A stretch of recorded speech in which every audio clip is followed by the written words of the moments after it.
Hi, I am Dr. Gia, and this is a very special edition of Stories of Hope.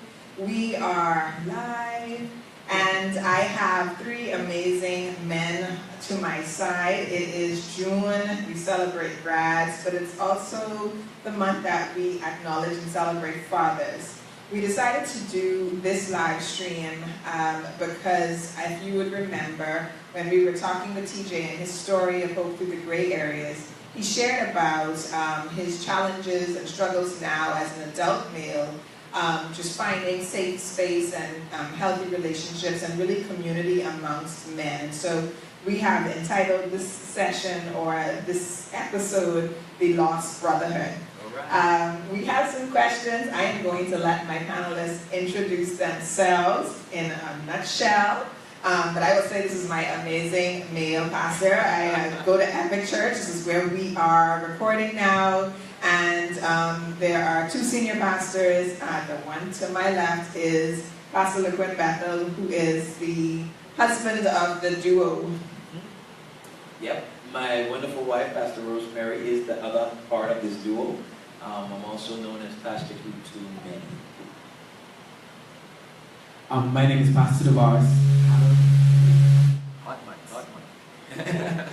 My name is Pastor Devaris Adderley. I am the pastor of Epic Life, which is our community segment in Epic Church. I'm also the director of The Chosen, which is our men's ministry as well.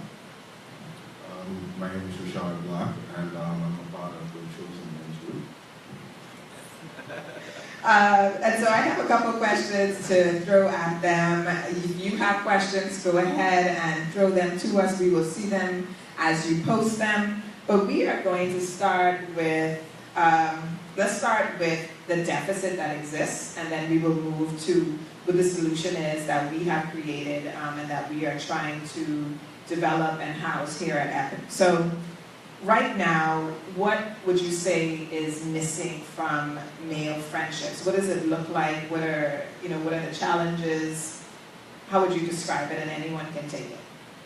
Well, I know, like I told you off camera, this has been a journey of mine and a burden of mine for years. Growing up in our culture where it's very strong in the stereotype that a man should be.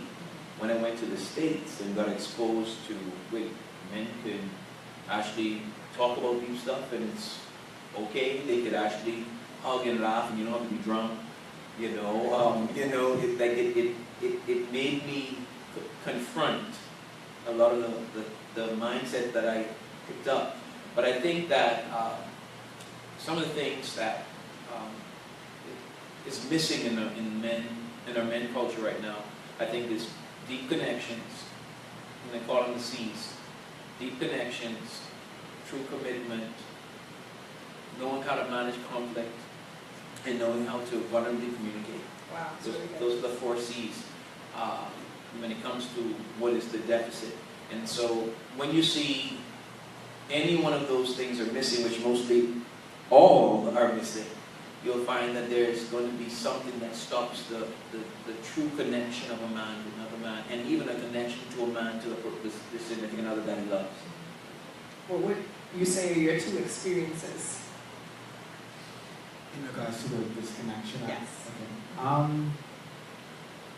I guess what I would say when I think of even like in association with what Pastor Q said is the authentic connection. I think not only as men, but even in our culture, we don't really do relationships well. And so I realized, well, a lot of times where I thought I was connected, because we connect on very small things, like, hey, we like music, okay, well, let's connect. We go to the club back in the day.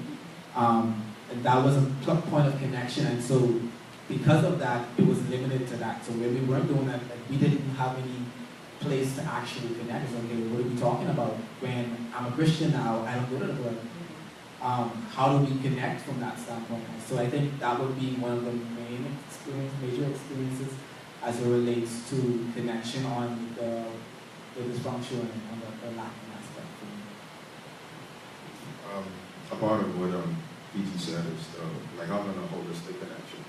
You only maybe connect with each other on different levels with certain certain things, but never, okay, this is what I'm dealing with, I need someone to talk to, or, you know, can I be, you know, vulnerable with you for a minute? And it's a cultural thing. We're not taught to be expressive. We're not taught to open up. We're not taught to, you know, show feelings. You know, that's not something, you know, a man should do. But in actuality, that's kind of the reason why we have the problems we have now.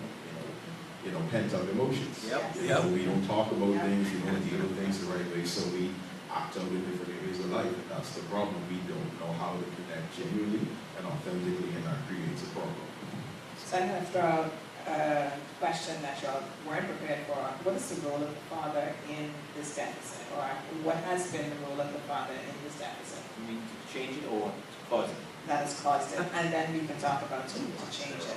Okay, well, definitely there's been a lack of fathers, generally in the majority of the homes, either physically, but then there's also a lack when the ones that are there emotionally.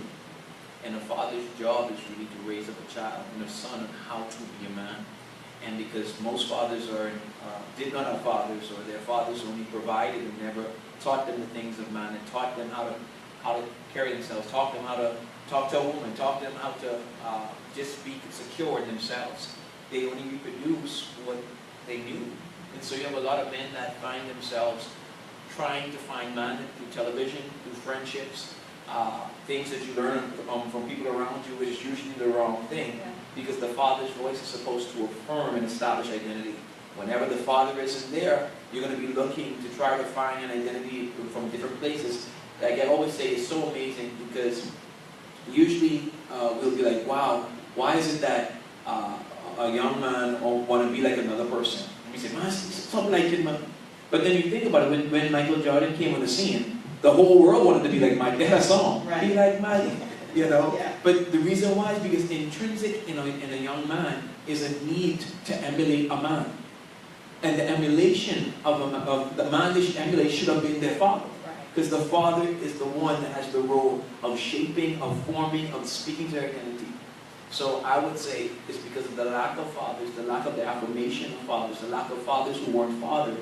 And so a son is left, and men are left to try to find manhood. And manhood was never meant to be found, it was meant to be taught. That's good. You have anything to add? I would say too, in terms of teaching intentional connection, because like when I thought about it, you know, Father's Day, how a child connects with his mother during pregnancy, where he, like, probably one of the reasons why a child gets a father's name is him claiming him, because you know a mother's child is her child, because he came out of her.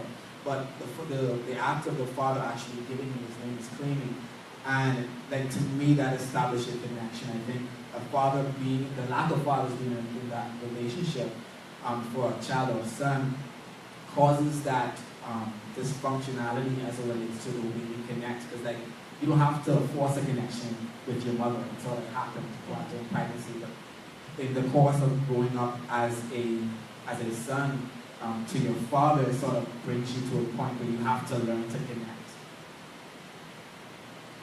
Okay. You get shot. I would argue to you know, a lack of, I guess, taking responsibility as a man.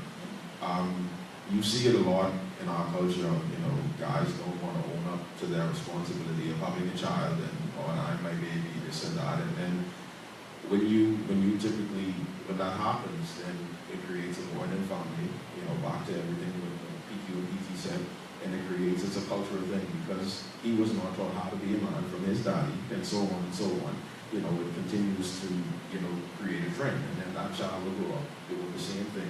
And then it's like a never-ending cycle. So, you know, if we don't take responsibility and understand what true fatherhood, true manhood is, then we'll always typically have this repeat cycle. Yeah. And I know, I think for me, it became alive a couple of Father's Days ago, a couple of years ago, when someone who, you know, I'm acquainted with was on Facebook, and she posted on Father's Day, and she said, "This day is not for you women. You cannot father a child. Do not detract from the day." And I thought it was such a rough post, but when I read it, I was like, people need to hear this, because how many times do you hear persons say, or particularly women, and I know I started confronting it, if I hear it, you know, as his mommy and his daddy. No. A woman cannot father a child. She cannot be a dad in any capacity. And so, as it relates to the deficit, and now that's shifting, because we are stories of hope, and this is all about let's finding the solution, and let's foster hope, because there are so many out there who this is an anomaly for them. The, you know, positive relationships, good, healthy parents, whether it's father-daughter, father-son relationships. But what has community done for you? And I'm going to let you answer last, PQ. I want from these two. What is the impact of community? And can you describe what community looks like for you to meet, I guess, well, I'm assuming that there was a deficit, so you need to actually say if there was. Yeah, for me, it was a deficit, because typically, for me growing up, being the oldest child, and then from where I previously came from, being one of the few active males, never really having anyone to connect with other than like a father figure. But that is all fine and dandy, but you still need, you know, brothers. But from moving here and getting connected to the males that I've gotten connected to, it has brought me into a place of, I guess, comfort. Not in a, like, not to move or anything, but to be able to, okay, well, this is what's going on with me. This is what I need help, and this is what I need present. Also, what's going on with you. That sort of thing. Having a genuine connection, you know, not forcing it, not trying to make it work, but, you know, it's a God thing. And, you know, when you have relationships like that, it brings you into a place where you can be vulnerable with people and not have to worry about, well, if you can talk my business, or everyone might know what I deal with out there. You know, it's a safe place. And it's necessary for growth. It's necessary for you to move forward in your life, because if you don't have that, you know, you will always keep things bottled up again, not being able to let out emotions. You know, we're taught to as men, we're supposed to be rugged and rough and don't show feelings, but men are emotional. We don't like to hear it, but men are emotional. Yeah. And I think when we act out emotionally, it's kind of a little bit worse than how women do it, but we lash out in like very rough ways. Yeah. So it creates a safe place where you can genuinely be yourself. You know, you can genuinely care and be concerned about other people, other brothers, and it's like an iron sharpening iron situation. You have uplift one another. For me, I don't think it was as much of a physical deficit, because I was always, wherever I went, I always found people that can sort of mentor me. But it was for me, it was like more like, you don't really know what you was really missing until you find the authentic thing.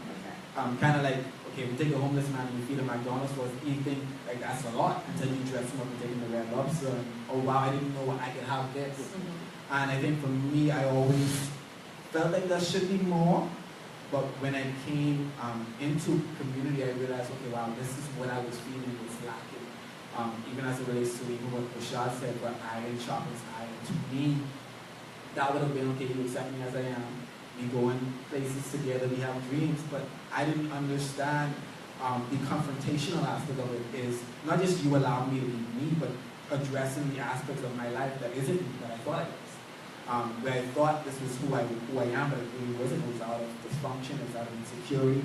And being in a safe community sort of confronts that. And so you get to break away from what is really you versus what are the things that you actually picked up from growing up. You going to tackle this? Okay, so, well, I won't tell you the long journey, but you know, I created a culture for these men because there wasn't any. Yeah. And one of the things, when I first came back to the Bahamas, I wanted to go back to the States because I'm like, every guy I tried to connect with, every married man, everyone I tried to connect with, it was so superficial. And I knew that most people, that's all they knew, so couldn't expect too much from them. And then with the ones who say they want more, their fears or whatever else would stop them from it, and it was really excruciating because once you've experienced the authentic, it's so hard to go back to superficial relationships. You know, and I also understand that there are levels of relationships. There will be some that are acquaintances, but my goodness, there should be at least one close friendship you have. And so basically the Lord said to me, he said, you have to create the thing that you want. And unfortunately, sometimes you have to be the sacrifice of that thing as you're building it.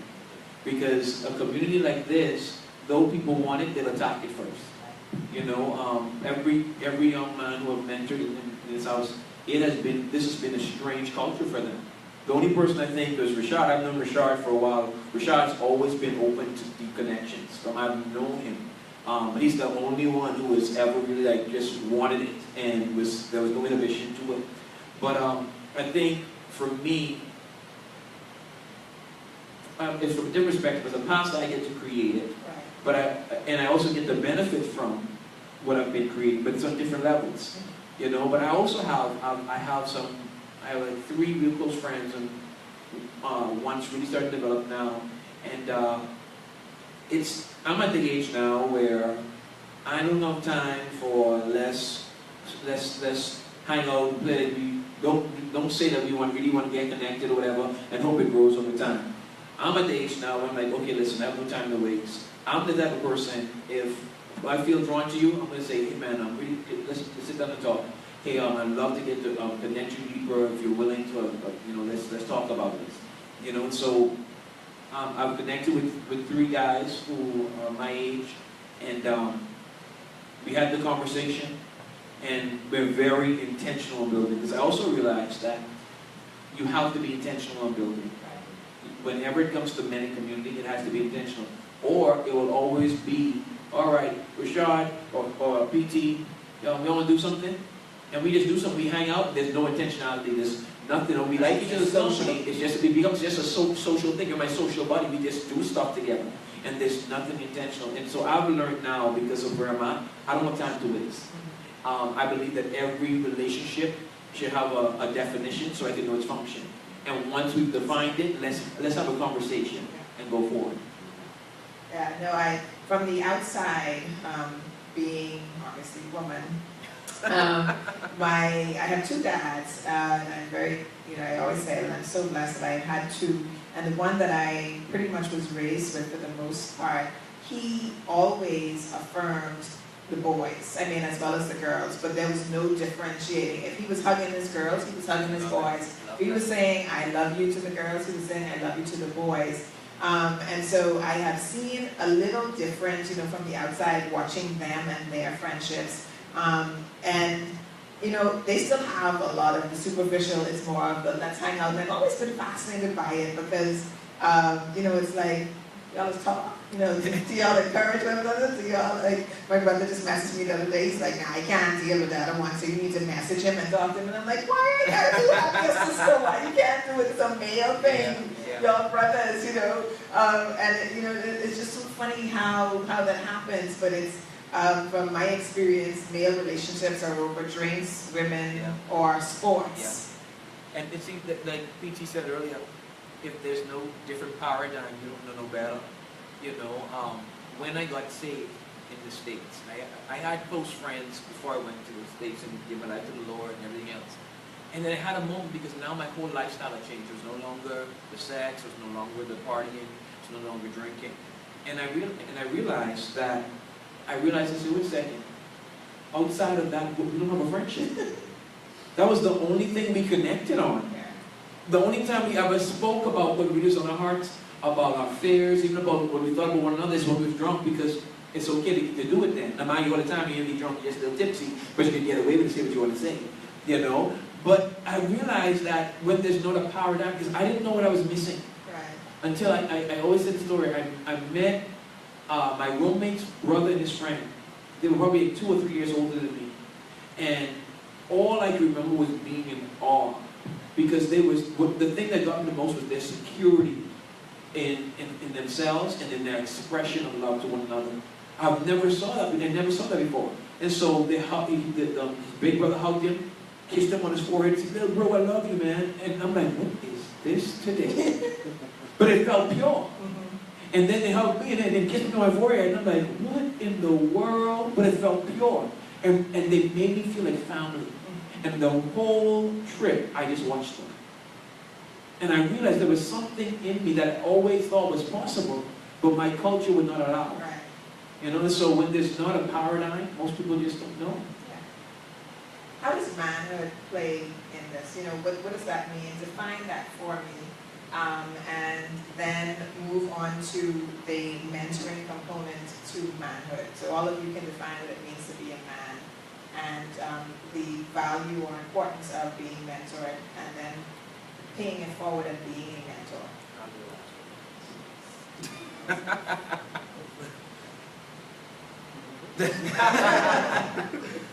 Okay, the first one is Man. being a man. To me, being a man, the first word that always pops up to me is responsibility. Because that's one that is often overlooked. And I think not necessarily overlooked as much as it has been perverted. Where, okay, what does society teach responsibility of a man is? Find a woman, or you get a nice job, or make yourself look good, but there's no real value to what you do and what you have, because you haven't even placed a value in yourself. But as a man, seeing your own identity in God, in society, what is your purpose? I think that's definitely tied to manhood, because you have to have a function in society. Like, as Adam made all the animals in the garden, they knew he was man. And so your purpose and your functions are also associated with that. As it relates to the importance of having mentorship, going back to fathers, where it sort of helps to define even as you journey, because you don't know. Like, this is a journey of discovery. So having someone that's been through it, someone that learned from their mistakes, helps a whole lot. For me, like people always say, experience is the best teacher. I never believe that. I say wisdom is the best teacher, because like growing up, I was like, I don't need to, if there's a fire over there, I'll take your word for it. I don't need to find there's a fire. And so like I've always approached my journey in life from that standpoint of, okay, I need wisdom, I need mentorship in my life. And so when I came across that scripture in Proverbs that says there's safety in a multitude of counsel, like to me that just added more fuel to, okay, I need to connect. So I think that's why even physically, prior to coming to this community, I always had some revelation of it, because I always knew I needed someone to help me along the way. And so moving on to that, like what sort of brought me to the understanding of needing to mentor was having conversations with other men and realizing that not a lot of men have that paradigm, where I literally was mentored every aspect of my life growing up. Every stage, from school, my first job, I always had someone that I looked up to and that actually spoke into my life. It wasn't always positive, but I always had a mentor figure, and I didn't realize until, so I thought that was normal. I thought people say the paradigm, like that was my paradigm, so I thought that was everybody, until I came across men who shared like, listen, you have a good, I never had a support system in school. I didn't graduate because I didn't have someone pushing me, and I'm like, really? I thought that was normal. And so for me, that brought value to why I need to learn to mentor as well, because I have to be able to pay it forward. I have to be able to pass on what I've received, so it isn't lost in my journey. Like, so the next generation can receive what I got. Ditto. That's all you can say. Okay, but just say what being a man means to you then. I think for me, manhood is, again, someone who is secure on their identity, their spirituality, their purpose, and being responsible. Again, you said, that's something we overlook. I think that's one of our biggest problems. We lack responsibility as men because we don't own up to what we create. We don't own up to what we do, and we typically like to point the finger at somebody else when something goes wrong. So the biggest part of for me being a man is just being responsible. If you commit to something, see it through to the end. My definition of manhood, I'll sum it up in three things. I think a manhood is defined as maturity, mentality, and vision. maturity, mentality, and vision. There's places that makes you a man because you're emotionally mature in certain areas. Your mentality, responsibility, of commitment, of hard work should define you. And there should be the vision that you should have a dream beyond just existing. You know, and so those are the three things I think that define it in the simplified form. This is my thing, so you know. But mentorship is so important because it's from the beginning of time there's been mentorship. I mean, trade and everything else, people would go and they would find someone they call it being an apprentice. Really what it is to be mentored, you know, in skills. And mentorship always imparts a skill. When a father or a father-like figure is someone's life, they develop a skill, whether it's an emotional skill, whether it's a mental skill, whatever it is, they develop those things in men so that they can do the thing that they did.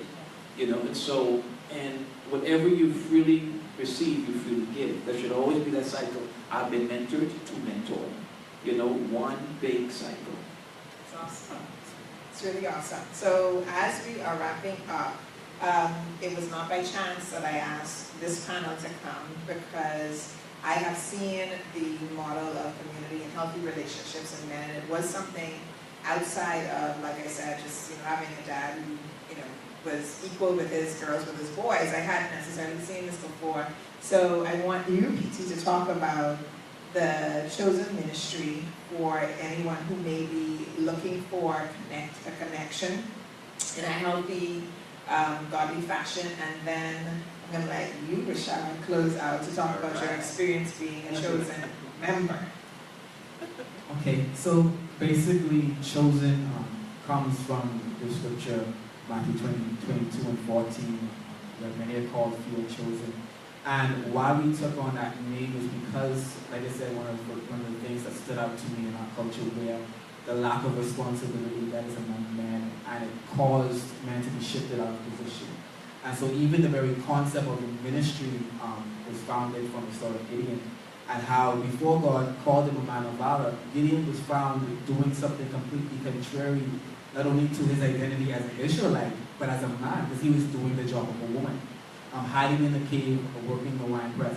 And so, like, when I saw his story, I'm like, this is what we're experiencing within our culture. If we don't fight against this, then we could lose an entire generation. And so that was, to me, a story of hope as well, with the story of Gideon, that God could raise up one man to raise up an entire army that would take back territory. And so that's, like, the underlying mandate of chosen to take back territory. Because, like you said, that was our conversation with PQ when we first started, where it's like, what do men do? Like, as Christians, like, we saved now, so I can't do the stuff I used to do.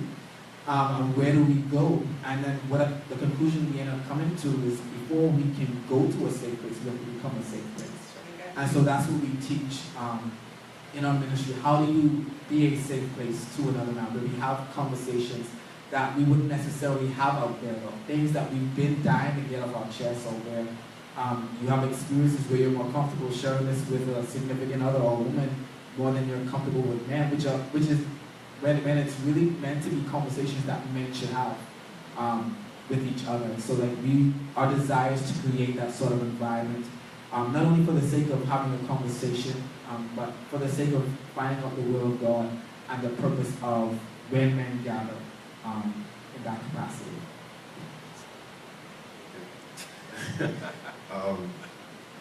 My experience with this whole journey and coming into community with creating brotherhood, again, what PQ said, it was intentional, you know, because you can come into it, you can be surrounded by it, but if you're not intentional about actually, you know, cultivating that, you know, it's not going to happen. So when I got connected with the guys I got connected with, you know, all of us connected on some level, you know, whether it be from a past experience where we're trying to go and spiritually, or for whatever reason.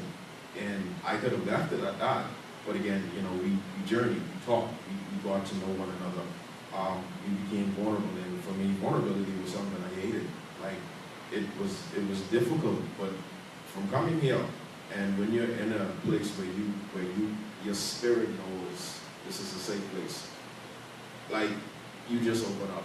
Like, I tell you, I've had conversations with PQ, PT, and it's like I had diarrhea mode, like I couldn't shut myself up. I was trying to not talk so much. But it's like when you know you're around people who genuinely care and love, you know, you feel comfortable with saying, okay, this is me, this is what issues I have. And then from journeying with the guys, the brothers I've come with now, you know, whether it be, hey, Chad, you know, we gonna pass by you. They come at me, we have Bible study, you know, we talk about, you know, different scriptures, we talk about life, what we want to do, where we want to go, we see ourselves going, you know, it's a daily, it's an intentional thing. So you could want it, you could be surrounded by it, but if you're not intentional, it's not going to happen, because the whole process is like iron sharpening iron. And when you think about it, that's not always an easy process, it's not smooth. You know, it's a rough process, but at the end of the day, you know, once all those rough edges got smoothed out and you have a finished product, you know, it's worth it all in the end. You know, because our journey isn't always fast for somebody else, so we have to be able to get to where, you know, in a place of where we have to be, and a lot of times that comes from brotherhood and connection. That's really good. We brought up that point about the iron sharpening iron, and I know in the Christendom we use that, and that sounds lovely. Yeah. But if you really think about when you put two pieces of metal together, what occurs, like, that is pure friction and discomfort, and yeah, it's not pretty. Go ahead. But that's why you see it. One of the underlying things that makes the phrase "iron sharpen iron" work in a relationship is there must be trust. I have to trust that your friction against me is for my good. Yeah. You know, and that's one of the things most men will run away from that, because we we don't want our insecurities, and men are filled with insecurities. We have a lot of feelings of inadequacies because, and I always say this, like, women, I believe men are more emotional than women. I believe it because you guys can express it, and it's okay. So you'll always express it. And you'll move on. Anything that you keep and you push down, you keep pushing down, not building. That's why when it does get expressed, it's explosive with men. You know, and so usually when a man feels intimidated, they feel vulnerable, they feel exposed, they attack or they withdraw. You know, and so you have to be willing to trust relationships and trust community with other men that you've been intentionally building, that the friction is forming there. All right. Or as my pastor would say, all right. So we have come to the end of this, and I know we could go on for another hour. I see it in your eyes. Yeah, it's just going. But if you would like to know more about Chosen Ministry, about the community that we are fostering here at Epic, you can like the Epic Church Bahamas page. You can send us a message here at Stories of Hope. The fact that you are watching this means that you should have liked the page. If you haven't, please like the page. If you are a YouTuber, we are posting videos twice a month, the first and third Thursdays. So go ahead and subscribe to the YouTube channel so that you can catch everything. If you have not seen TJ's story, which really was the spark for this conversation, go to the YouTube page and check it out. All of this is really good stuff. Thank you so much for being a part of this conversation, and we will see you all later. Bye.